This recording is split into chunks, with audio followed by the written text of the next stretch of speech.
పెళ్ళైనా పండగైనా వేడుక ఏదైనా పట్టు చీరల ప్రత్యేక వేదిక వారాహి సిల్క్స్.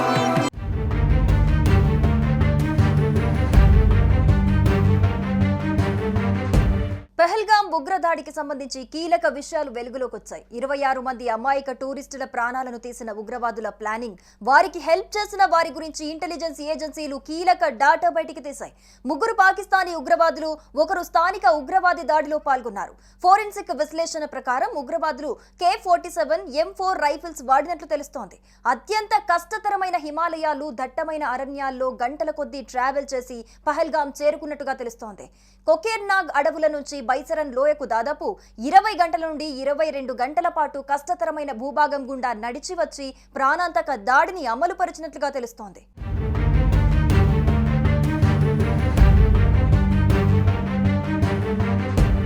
దాడి టైంలో ఉగ్రవాదులు 2 మొబైల్ ఫోన్లను లాక్కున్నారు. ఒక ఫోన్ లోకల్ వ్యక్తిది కాగా మరొకటి పర్యటకుడిది. స్థానిక ఉగ్రవాదిని ఆదిల్ తోకర్ గా భద్రతా బలగాలు గుర్తించాయి. తోకర్ 2018లో హిజ్బుల్ ముజాహిద్దీన్లో చేరాడు. పాకిస్తాన్ వెళ్లి ట్రైనింగ్ పొందాడు. 2024లో కాశ్మీర్ లోయకి తిరిగి వచ్చే ముందు లష్కరే తొయిబాతో యుద్ధ శిక్షణ పొందాడు. తిరిగి వచ్చినప్పటి నుంచి తోకర్ పాకిస్తాన్ ఉగ్రవాదులకు లాజిస్టిక్స్ సాయం అందిస్తున్నాడు. కాశ్మీర్లోని పరిస్థితులపై ఉగ్రవాదులకు సమాచారం ఇచ్చాడు.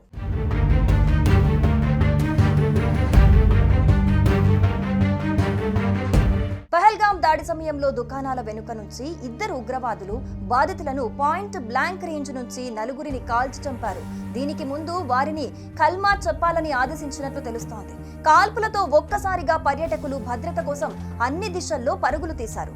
అదే సమయంలో జిప్ లైన్ ప్రాంతం దగ్గర ఉన్న మరో 2 టెర్రరిస్టులు ఫైరింగ్ జరిపి మారణ హోమాన్ని సృష్టించినట్టుగా తెలుస్తోంది.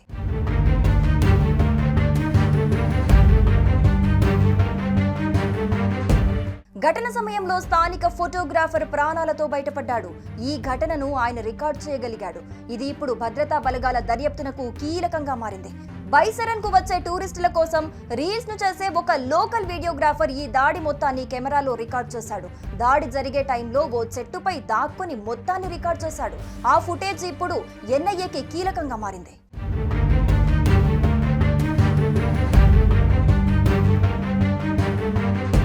టెర్రరిస్టులు 2 గ్రూపులుగా విడిపోయి లోయలో వేర్వేరు వైపుల నుంచి కాల్పులు జరిపినట్లుగా అధికారులు గుర్తించారు. తొలుత 2 ఉగ్రవాదులు సందర్శకులను ముస్లిం మతాచారాన్ని పాటించమని బెదిరించారు.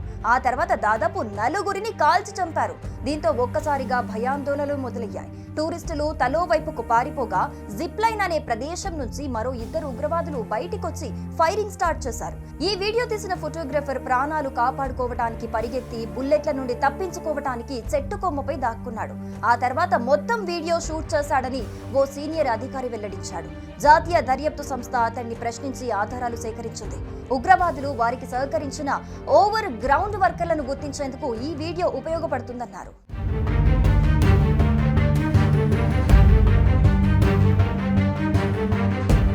సుమన్ టీవీలో మీ పర్సనల్ అండ్ బిజినెస్ ప్రమోషన్స్ కోసం కింది నెంబర్కి కాంటాక్ట్ చేయండి.